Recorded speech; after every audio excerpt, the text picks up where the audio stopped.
చిత్రపురి కాలనీలో ఇళ్ల కేటాయింపులో భారీ కుంభకోణం జరిగిందని ప్రభుత్వం విజిలెన్స్ కమిటీ వేసి బాధితులకు న్యాయం చేయాలంటూ చిత్రపురి సాధనా సమితి డిమాండ్ చేస్తోంది.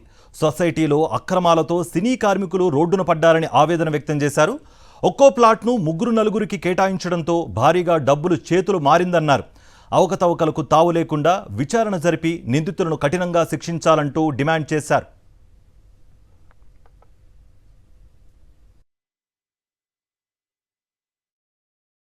వీళ్ళు పోర్జరీ అంటే ఒక ఉన్న వాళ్ళని తీసేసి ఒక 450 మెంబర్షిప్ని ట్యాంపరింగ్ చేశారు.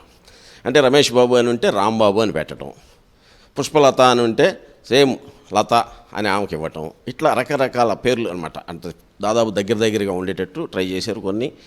కొన్ని ఈ డైరెక్ట్గానే పేర్లు మార్చేశారు.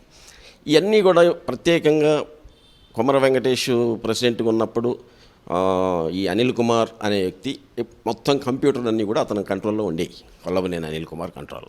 దానివల్ల అతను కంప్యూటర్లో ఈ మాయాజాలం మొత్తం చేయడం మొదలుపెట్టాడు.